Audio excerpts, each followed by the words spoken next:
All right, welcome to Future Stories. Today, I have a very special guest, Tyler Huxford.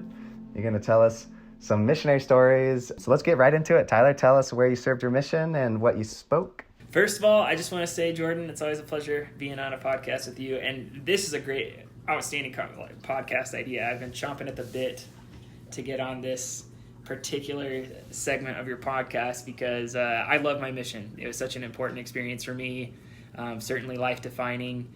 And so thanks for it's always, I always have fun anytime I can share experiences from my mission. I love doing it. I know that mission stories aren't everyone's favorite thing to hear, but I love sharing mine.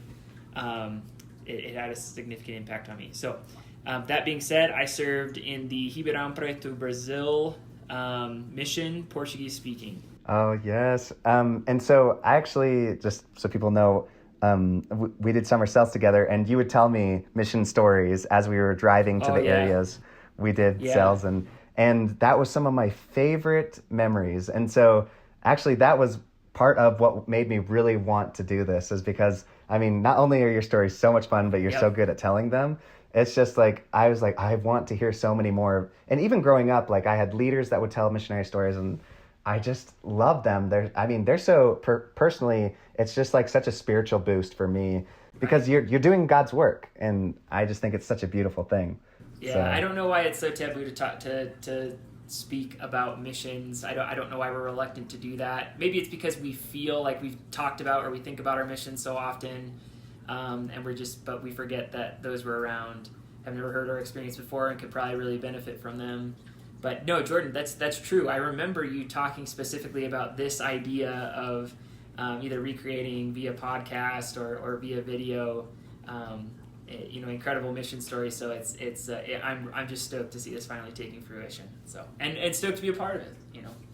Hopefully. Thank you so much for being a part of it. And it's funny that you say that too, because the reluctant part is, I've had so many people like, I'm like, oh, how would you like to share a missionary story? Like, I don't really have time. And I'm like, okay, well, would you like to be on my movie podcast? And they're like, oh yeah, you have to watch an entire movie and talk for an hour. Yeah. They're like, oh yeah, I can do that. And this is like 15 minutes. I'm like, what? Yeah. But it's okay. I get it. I do admit that, I served in Brazil, where like all phases of missionary work are alive and well. Like we're talking baptisms for new converts, we're talking reactivation for lost sheep, as well as temple work. There's just all kinds of work to be done in Brazil. So no matter what aspect of missionary work we're talking about, souls are being saved, and that's a wonderful thing. And I think that you top that, just the region itself, with somebody like me who was super. I like to work.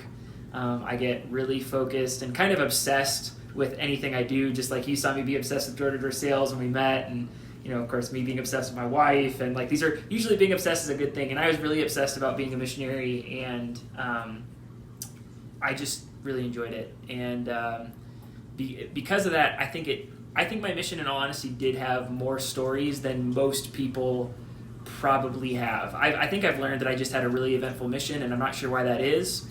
But I'm grateful for it, grateful for my experiences, and I honestly believe that if you pray to have experiences, whether they're funny experiences, spiritual experiences, just life-impacting experiences, the Lord gives good experiences to those who seek them, and that was certainly my case, at least.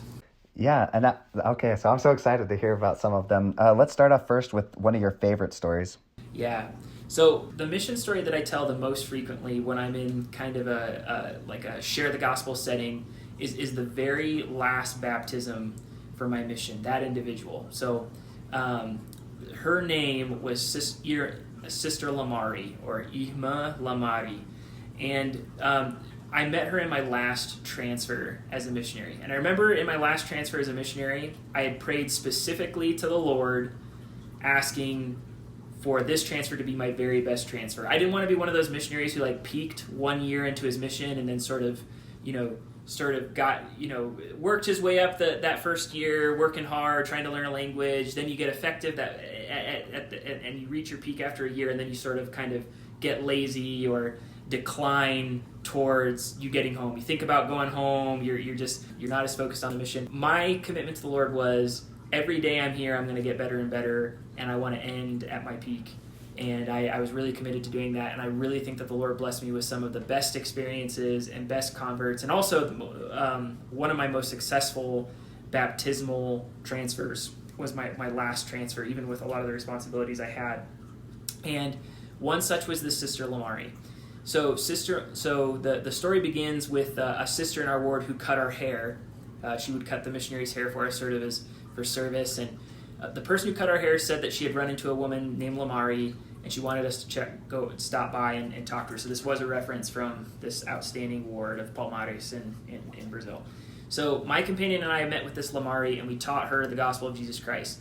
Several lessons, in fact. It was a pretty long discussion. And I remember Sister Lamari didn't say a whole lot during the lessons, and I remember that kind of worried me, like, is this resonating? Does she understand?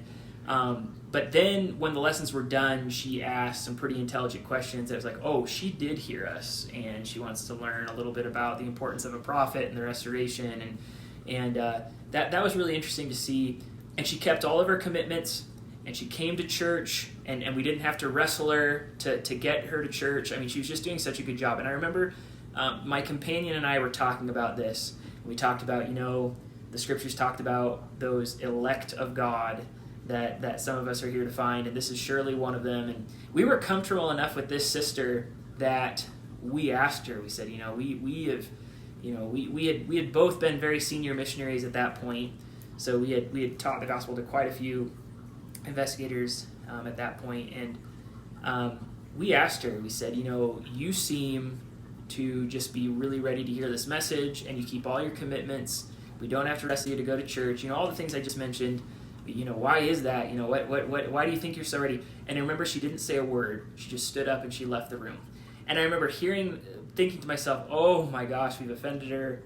Like we're taking steps back now. Like we've lost this elect individual. But she came back and she came back with a blue book and a piece of paper.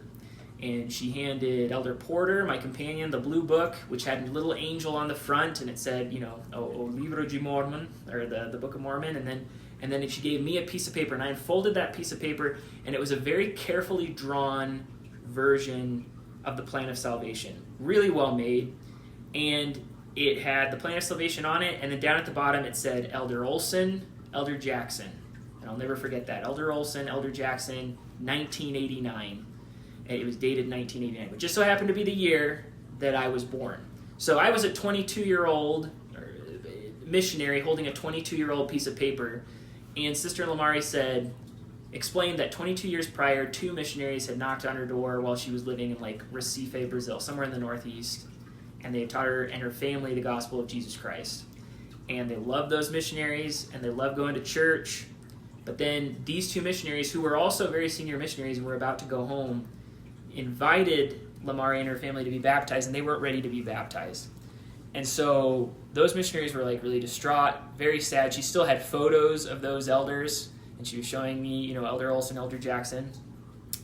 And she explained, and then we moved out of Recife, and then I lost a few children. A couple of her children had died, and I lost my husband due to health. And I'm all alone out here, and I moved to Ribeirão Preto, a while ago, and I didn't know where the church was. And then I ran into this woman who cuts hair, and she talked about her church. She talked about the missionaries. I remembered you guys, and Elder Huxford, I'm ready to go. I want to be baptized, And without me, necessarily extending that invitation, and she also said, so for 22 years, I've been through some dark times, but it's this piece of paper reminds me who I am and where I came from, where I'm going, and it's this book that's teaching me what I need to do to get there.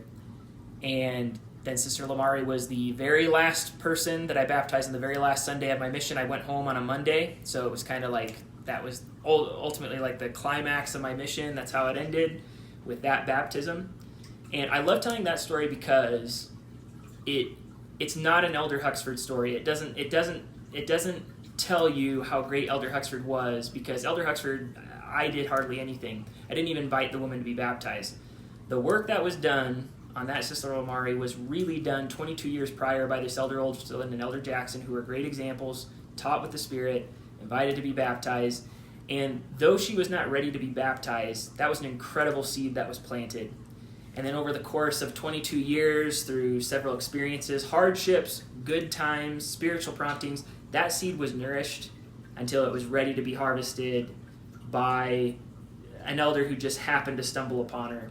And I want to make sure every elder tells that story, especially elders who might have served in like Europe, or I've heard some of those Asian missions are a little more difficult, where some missionaries don't see a single soul baptized after all the work that they do.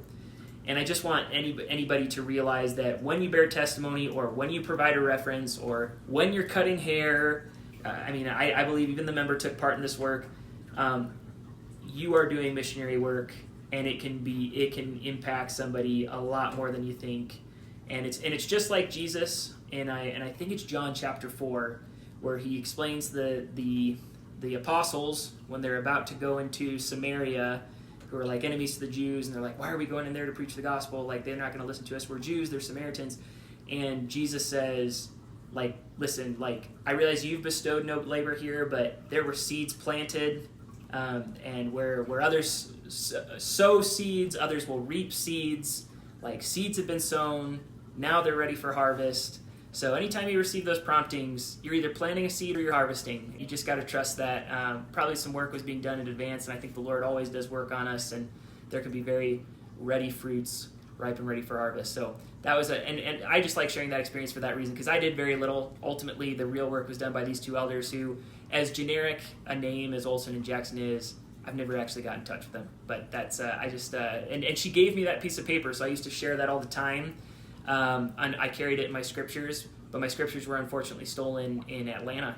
The scriptures I had in my mission, so I don't have that piece of paper anymore. But that was, I used to keep that as a daily reminder when I was reading my scriptures that there's work to be done. So maybe those scriptures that were stolen, one day they'll show up, but they'll be like, I stole these scriptures and now I am being baptized. I've thought about going to the Lost and Found. Maybe they weren't stolen. Maybe they were just, I left them there at the chapel in Atlanta, but I don't think so. I think they were actually taken. I think I remember packing up and coming to my room, and there was a box gone, as I was going back and forth from the car, and it was actually door-to-door sales. So anyways, hopefully that thief has converted to the gospel. So, again, seeds planted.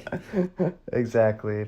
Oh, it's beautiful. Thank you so much. And the second one would be a funny story. Okay. I know which one you want me to share, Jordan, so I'll share this one. You can even do that as a separate one if you'd like. Like, you can share the ones you want, and then I would just request that you'd share that one as well. This is pretty funny. There's one that when you shared the funny story, I think that would be really funny.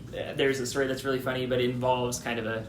I don't know if that would be the best one to share, but no, I'll share the one that you want me to share. So pretty late into my mission, you have to understand that Elder Huxford was not Tyler Huxford. Elder Huxford was a bit more serious. By a bit more serious, I mean a lot more serious. I didn't smile very much. I had just come out of military school, so I was super buttoned up, high speed, as they say in the military, and I was just on fire. I was a machine. I was the guy who was trying to knock as many doors as I could, didn't want to waste 15 minutes on my mission.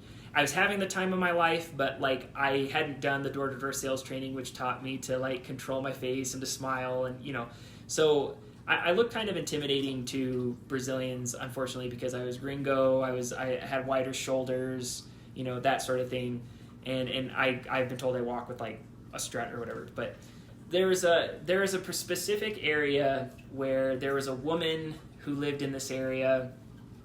She was the neighbor to a family that we had baptized, and she would give me the hardest time about being a member of the Church of Jesus Christ of Latter-day Saints, and how we weren't a member of her church, and that was the Church of Jesus Christ. And so every time we would go over there, I just anticipated that either before going into the door of this dear family, she would say something, or she'd say something on the way out. I think I remember one time going in to see the family, and I didn't see her at all, and I thought, I'm actually going to leave this family's house. They had already been baptized without this woman bothering me, and she ended up bothering me afterwards. And like she said something last minute, I was like, doggone it, she found me. But so that was kind of the context there. And then she kept saying, I need you to meet Pastor John, and I don't know John's actual name, or the pastor's actual name, but we'll say, you need to meet Pastor John. One of these days, you need to talk to Pastor John. Pastor John says, I kept hearing about this pastor. So one day at night, we walk by her house, And she comes out of her door, she sees me, she doesn't say anything, she just leaves. And I go say hi to this family, and we I think that we had even taught a lesson to some investigators. And it was like a lesson with memory. Thank goodness they did not see this. I'm sure they heard about it. So we came out, and when we came out, my companion and I found ourselves encircled by about 10 men.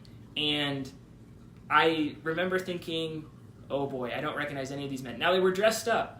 So I thought, this can't all be bad. It's not like we're being circled by thieves, but we probably are being encircled by some sort of clergy from a church. And sure enough, that's what it was. The dear neighbor who every day told me that I needed to meet Pastor John was standing shoulder to shoulder with her arms crossed next to who appeared to be this infamous Pastor John that I had heard about.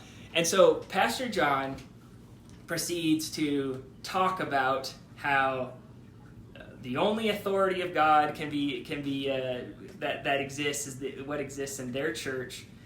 And then out of this crowd comes another woman just thrashing about with men on either arm, kind of holding her there as she's thrashing about, pretending that she is in fact possessed.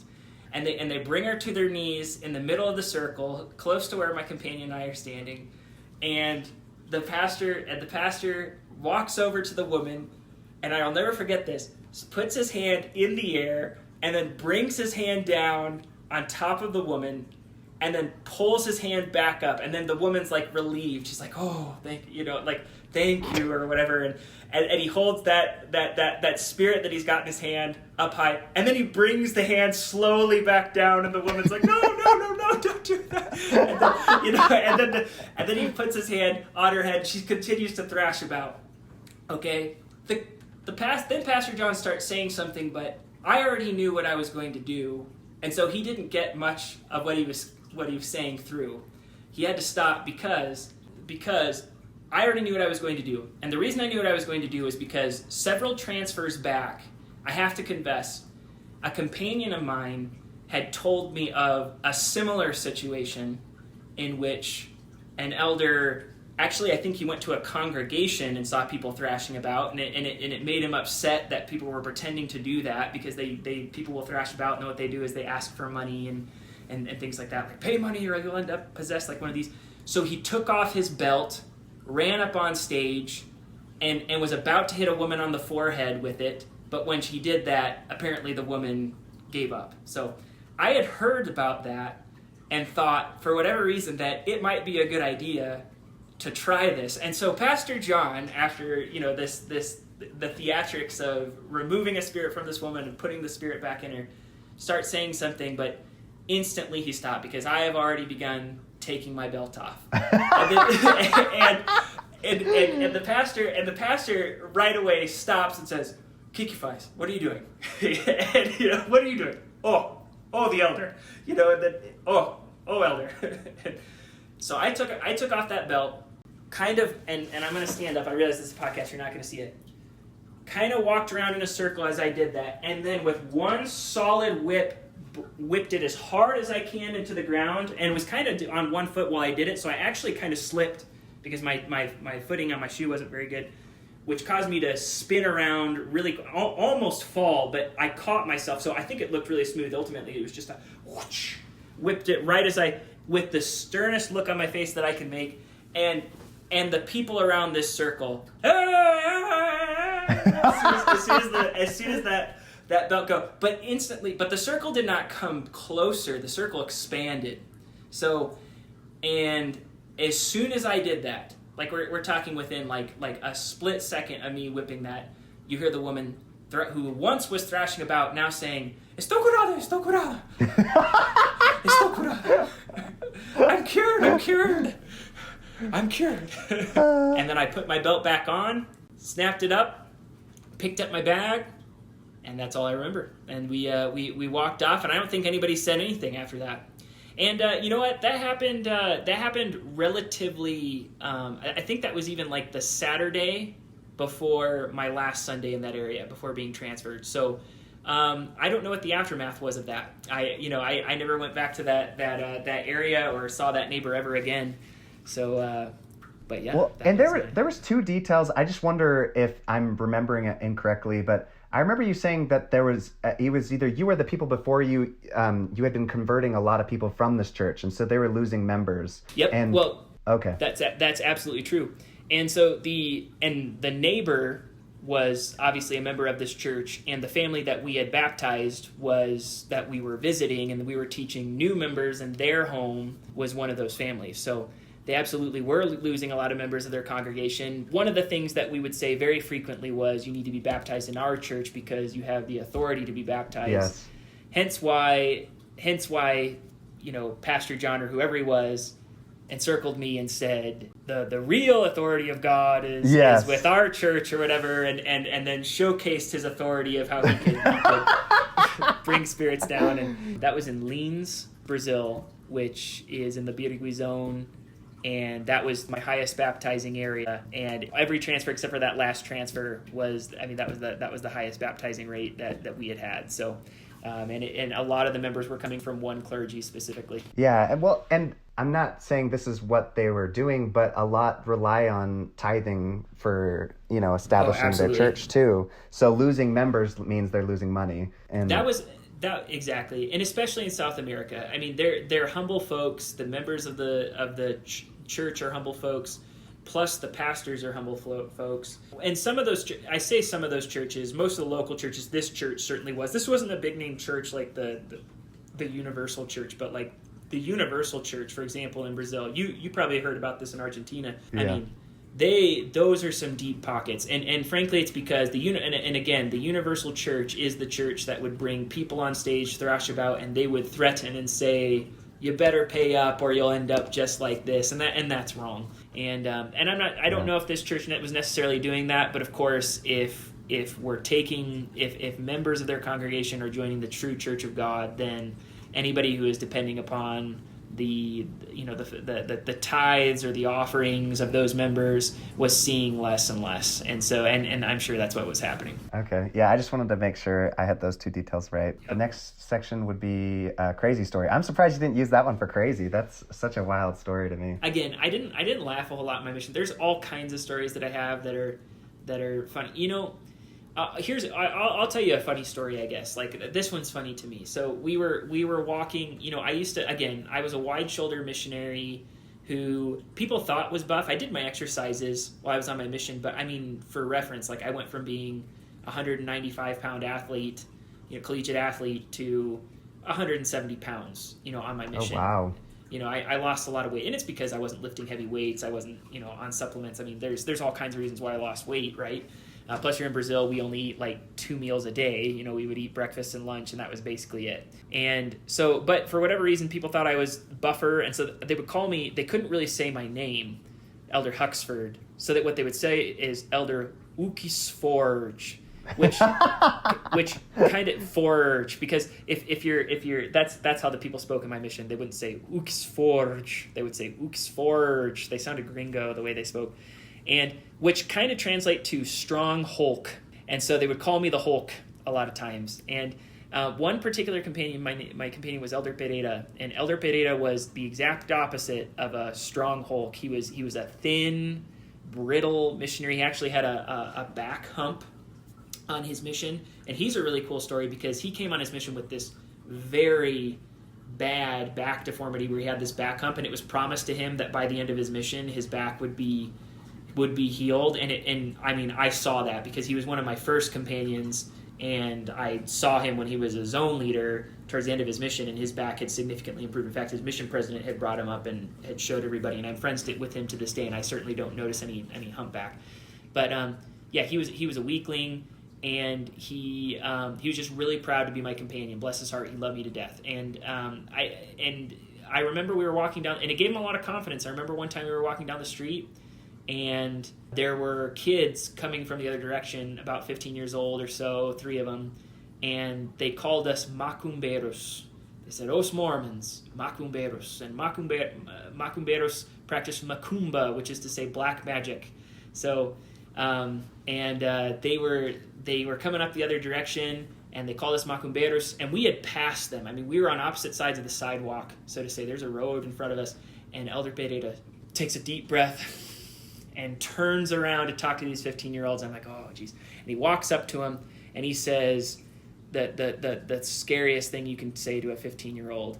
I'm totally kidding. He said the worst thing you could say to a 15-year-old, which was, and if I told your mom what you just said to us. And, of course, they are busting out laughing because this tiny little guy says, fine, you don't have to tell your mom, but I want you to tell my companion what you said to us now that he can hear you. And I'm standing on the other end of the street with my hands on my hips, right? And the guy said, I would tell my mom that you guys practice macumba and whatever. And he said, and he took off his plaque and he shoved it in the kid's face. He said, do you see this name? Like, this says I'm a representative of Jesus Christ. You think no, what the kid said was that he was going to practice macumba on us. He says, do you think your macumba scares me? I have authority. He's shaking his plaque around. And the kid, instantly his face gets a little more serious, and he pulls out a knife, and he puts it on my companion's neck and says, you're not scared? Are you scared now? And so I cross the road slowly, and I go over there, and I actually just put hands on both of them and separated them and said, guys. And I said, now, we're elders. I realize that you want to make fun of us, but we're just elders. Like, we're not going to do any harm. Like, we don't have any weapons on us. If the point is, if you call people like that you don't know, bad names like that, and you make fun of them, you're going to upset somebody who's got a gun or a knife, and you're going to be in real trouble. We're just armed here with the Word of God. Come to church with us. It's at this time, it's at this place. And we shook hands. I think I gave him like a pamphlet or something, and Elder Peter was a little upset that I didn't get super aggressive about that, but they came to church. They weren't baptized, but they came to church, and Elder Peter didn't want to sit with them. Anyways, if you want to talk about funny stories, here's a better story. Speaking of macumba, okay? So in Brazil, I don't know if this is a tradition in Argentina, Jordan. You tell me. But in Brazil, if somebody wishes ill will towards somebody else, one of the things that's done is people will put a bag full of stuff in it and they'll burn it. And it's got like it's like a sack that they might put potatoes in or whatever, and it's got stuff in it and it's burned, and it's considered a bad omen, very bad luck. My experience in Brazil was that a lot of Brazilians at least were very superstitious. And so if you wanted a bad will on somebody, you do this macumba, you burn something in front of their house, and that was bad luck. And then when somebody came home and saw that being done on their house, they couldn't go in because they're afraid to go anywhere near that bag. And so I remember I was knocking on doors, and obviously, like, if there's a smoking bag on somebody's door, like you notice it. It was several doors up. I was knocking doors up a hill, just side by side, until somebody answered. And I remember it was coming up, but I think that I had gotten in some sort of conversation where I was really engaged with somebody. And what my companion and I used to do is we used to knock opposite ends of the street at the same time, so that like if one of us found somebody, then we just call the other one over and we'd go in. That's just Elder Huxford thinking, like, we'll do twice as many lessons if we, So he's on the other end of the street, and he also sees this bag. And it's funny to hear my perspective of the story, but it's even funnier to hear the perspective of my companion, because he's watching me knock the doors, and he knows that bag is coming up. And I got into a conversation, probably didn't get in the door, and I'm writing down the to come back to this door, in my planner or whatever, and the bag comes up, and I just totally had forgot about it, and it's too close to do anything about it. And so what does Elder Huxford do? I kicked the bag, and ashes and everything go everywhere, just poof, into the air. And my companion said, not only him, but tons of local innocent bystanders, citizens, were standing there wondering what this elder was going to do as he approached the bag of macumba, watches him kick it, and everyone just gasps as ashes and smoke are going everywhere. And I just continued to knock on the next door. My companion said he had never laughed so hard in his life. But he was Brazilian, so what he asked was, "Are you okay? Do you feel anything? Do you But that was pretty funny. I'm not familiar with superstitions in Argentina, but it wouldn't surprise me if they were, but not to my knowledge. So. Oh man, there are tons of superstitious people. I had a companion who was teaching a lesson. He was supposed to be like a very high up leader with me, and he's doing what do they call it, an exchange with a brand new elder, and they go into somebody's home to teach the restoration. and the person they're teaching has shelves of saints on the shelf, little statues of like St. Peter, St. John, St. Matthew, St. Mark, and he claims that he got a bad feeling ever since he got inside the house. And right as he starts talking about right as he starts talking about Joseph Smith seeing the first vision, things are starting to get heavy. And in the middle of the first vision, a saint falls off the shelf and lands on the ground. And so my companion stops the lesson, picks up his bag, and says, "Come on, Elder. Come on. We're getting out of here." Like, he's supposed to be the most senior missionary in the whole mission. And this brand new missionary just got to the mission, has no idea what's going on. And my companion is claiming that, no, so there was a dark force in there that pushed this saint off the shelf. And again, that was a Brazilian elder who experienced that. I laughed so hard when I heard that story because I knew he was serious as he told it, but like he also knew that I was. I mean, this is the same elder actually that saw me kick the bag of macumba. In fact, it was the same elder. Oh, I love it. Oh my gosh. Oh, this is so much fun.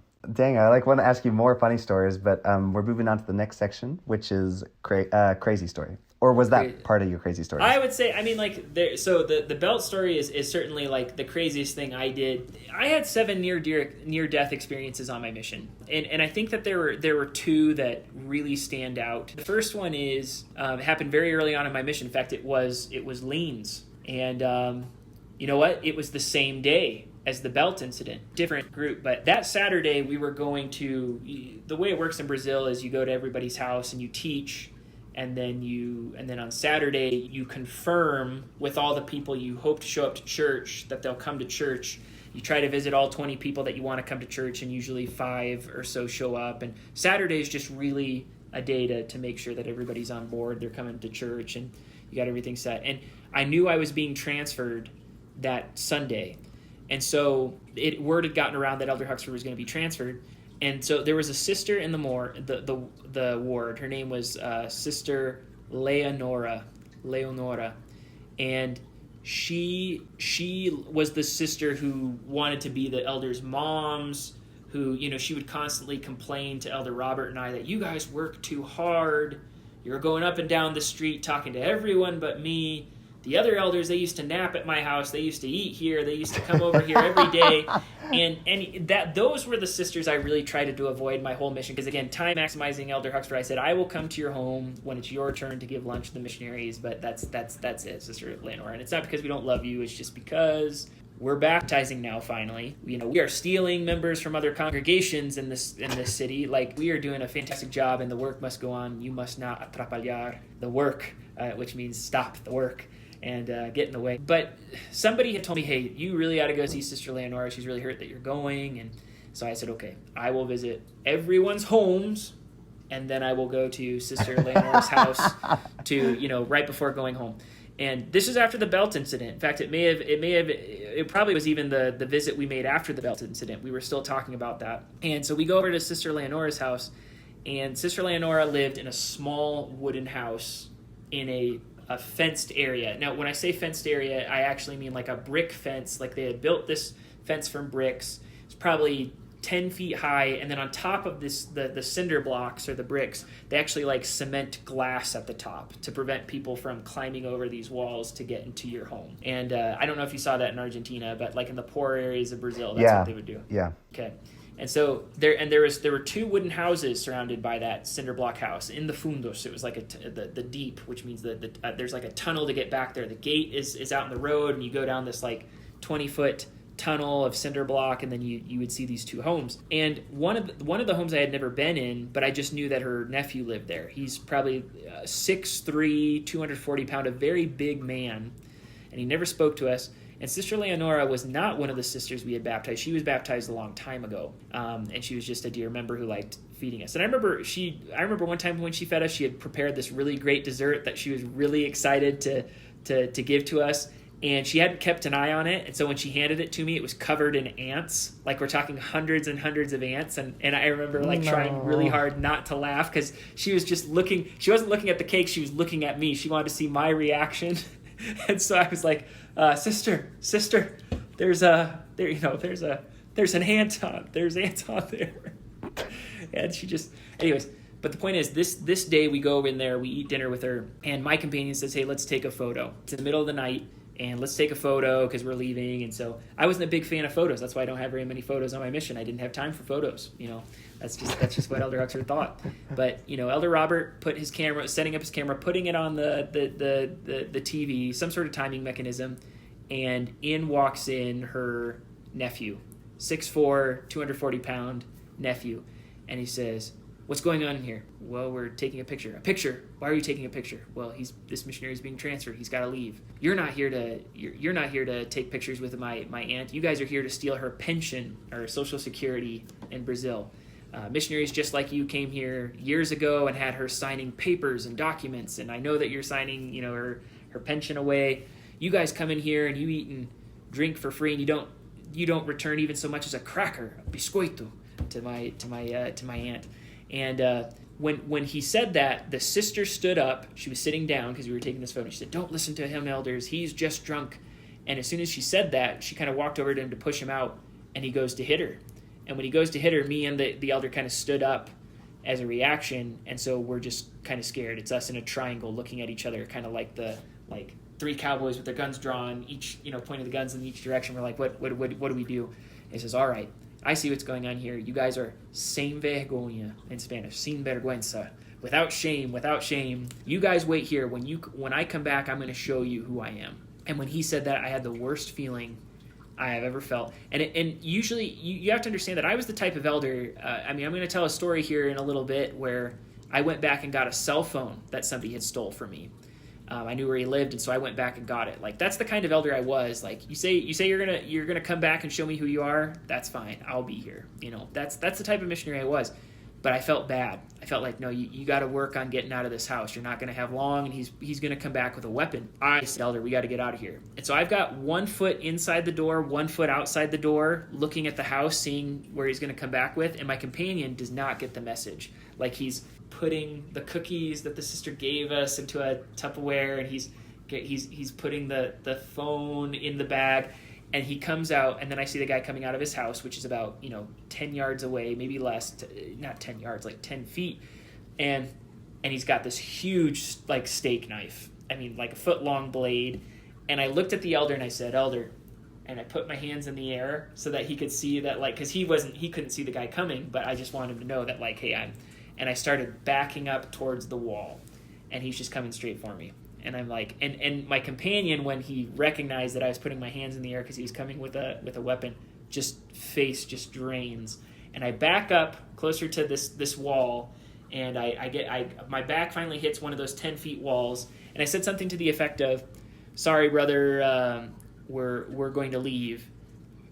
And then he stops, almost like a robot, turns around, stops, and then goes straight towards the house.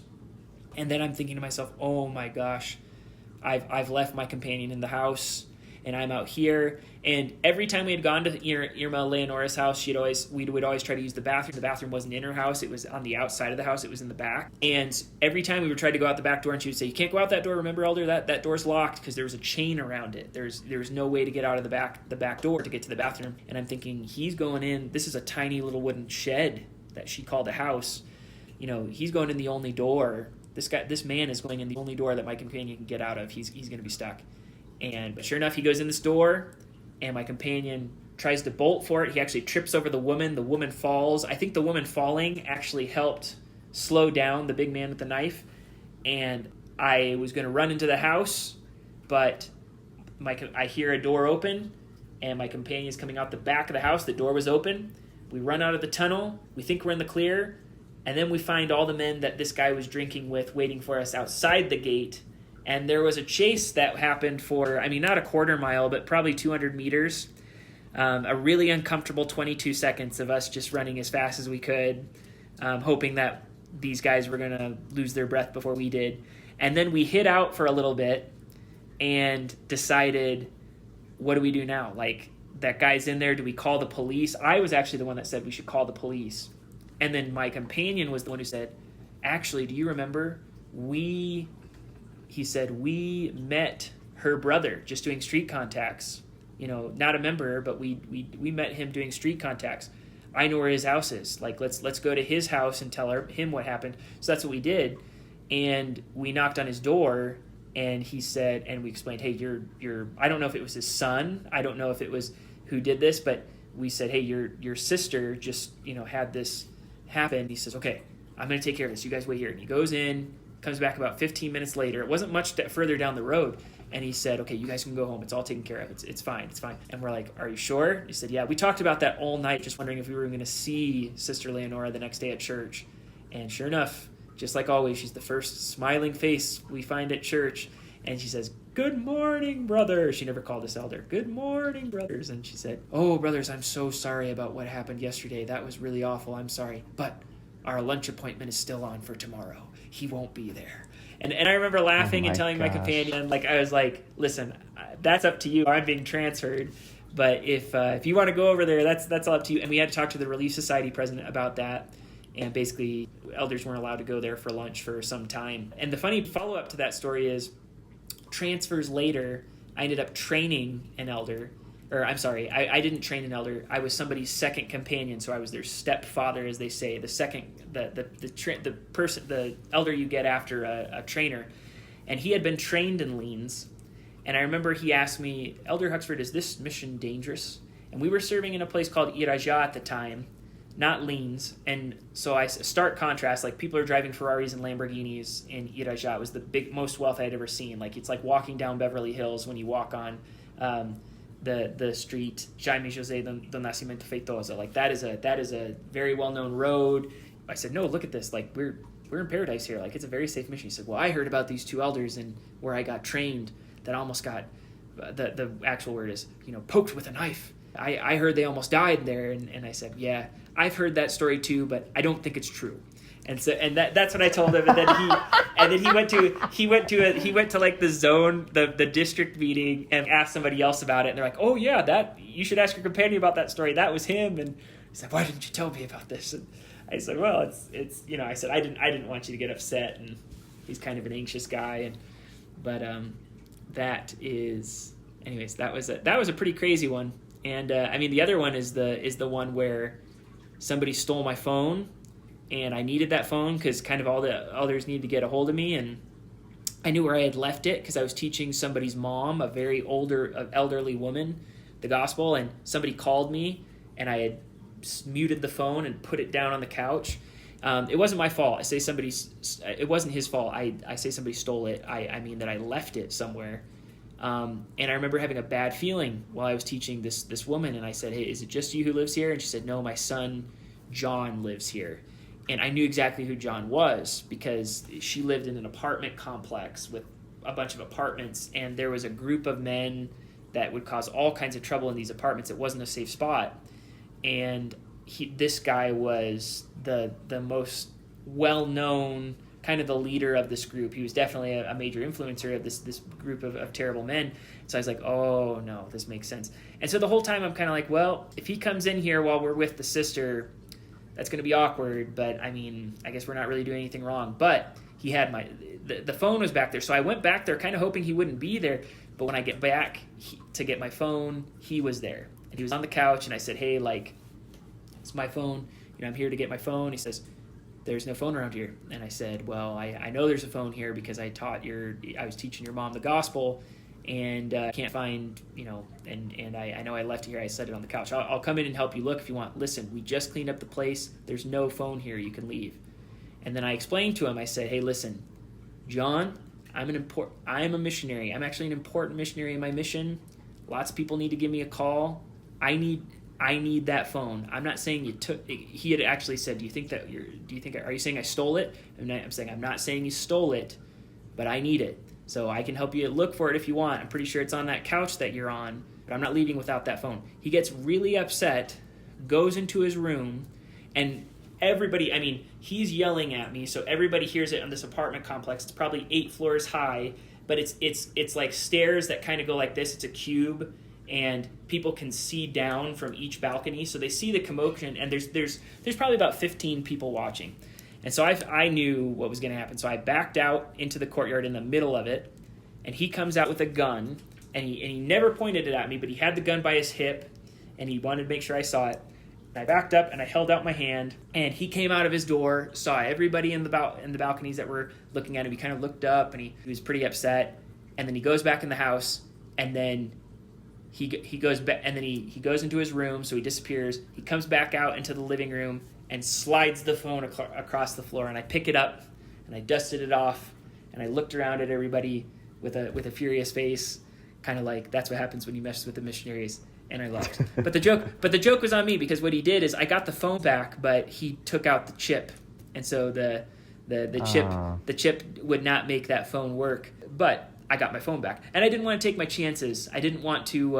I figured I got my phone back. I don't know if I'll get my chip back without an incident, so I didn't do anything after that. Oh my gosh. This is quite a transition from this crazy story, but we're going to go into spiritual story.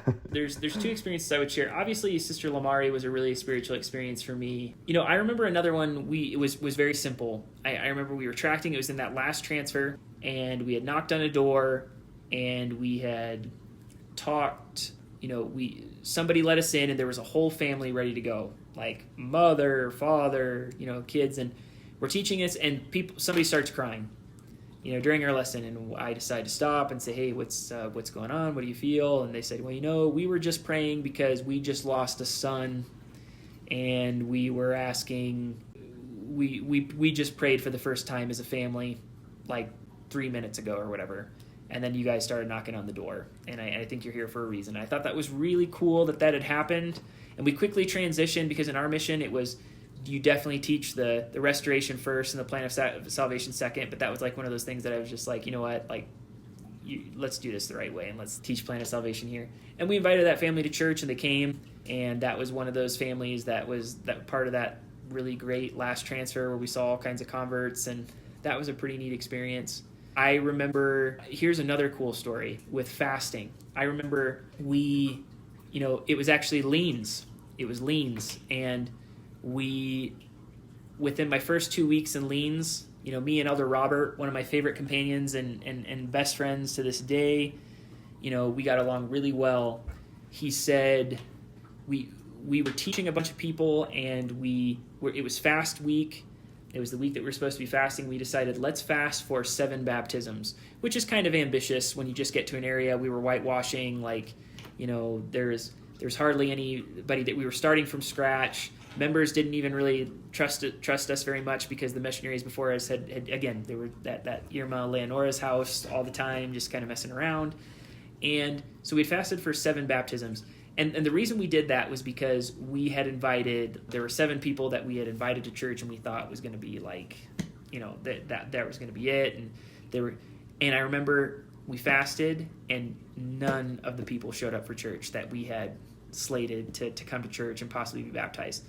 But somebody we did not expect showed up, named Valeria Goy showed up, and she spoke English.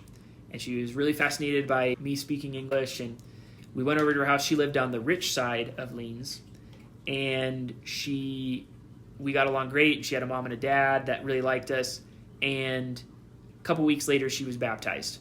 Okay, I think that even people had been baptized before her by the time she was baptized. It wasn't like she was the next baptism. And then her aunt and her uncle and her 2 cousins were baptized. And then her mom and her dad were baptized.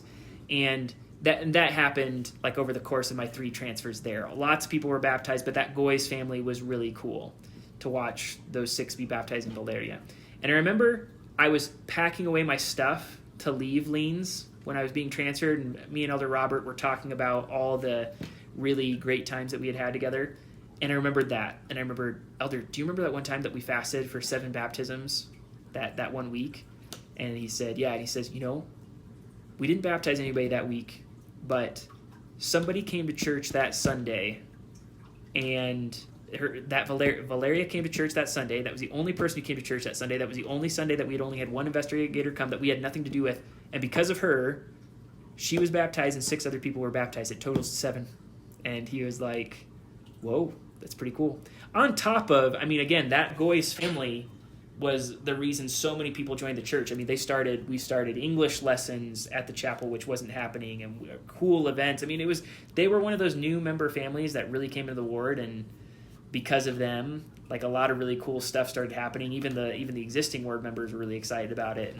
And I have a really strong testimony of fasting ever since my mission. It was like there was not a single Sunday where I fasted that we didn't baptize. I mean, Brazil, you baptize almost, you can baptize almost weekly, but like there was never a Sunday on my mission where I fasted and there wasn't a baptism except for that one. Which again, I honestly think that we got better than the baptism. We got one very key person who led the missionary work there as a convert, plus a very strong family after that. So that's one of the stories those are probably the I could go on and on with the spiritual stories and all these other stories, but I would say those are probably top of the list. Thanks for sharing that. And then if you can share your testimony, and if you want, you can do it in Portuguese. Yeah, I'll share it in English first. But yes, I have a testimony of the gospel of Jesus Christ. And I would say that prior to going on my mission, I had at least 2 hand of God experiences in my life, which had really changed my life. One of them in military school after leaving my house, and one of them shortly after coming back home from school. And they were the type of, as well as just a bunch of other experiences that I'd had with the atonement of Jesus Christ. I knew that he was my Savior. I knew that the Book of Mormon was true. And then I had an outstanding, first visit to the temple, which was just like an incredible experience. So I already knew the gospel was true before going on my mission, but thanks to my mission, what I developed was a love for the work. I don't know that I was somebody who loved home teaching, who loved making visits like my parents seemed to do while I was at church, but being able to be part of the work on my mission and seeing the impact and making the difference, that's what happened on my mission. I fell in love with helping the Lord out, and that's why I'm grateful that at Members of the Church, a God who can do all things and perform all miracles chooses us to be his hands sometimes. And my testimony is that while we are not the healer, while we are not the miracle workers, we can bring people to that healer, we can bring people to that miracle worker, and he will heal them. I think that's like 3 Nephi 18:25. And that's something I know. And I watched that happen over and over again in other people's lives. I certainly saw that in my own life. My testimony was further strengthened of a living prophet, the importance of the work, the Book of Mormon, the restoration, the fact that we really are the only true church of Jesus Christ on the earth today. And I have a testimony of that. Furthermore, I have a testimony now of eternal families and the work that we do in the temple. I love the temple. That's a place that I always want to be. And in Portuguese, that would be eu quero prestar meu testemunho, que sei que a Igreja de Jesus Cristo dos Santos dos Últimos Dias é a igreja verdadeira aqui na Terra. Sei que todos nós podemos ser missionários e servos do Senhor. Sei que Jesus Cristo é nosso Salvador e Redentor. Sei que temos profeta vivo, o presidente Nelson. Sei que todos nós podemos fazer parte da obra do Senhor e que podemos mudar vidas para o melhor, por trazer as pessoas, os filhos de Deus, até Jesus Cristo, nosso Salvador. E este é o meu testemunho que presto em nome de Jesus Cristo. Amém. Amen.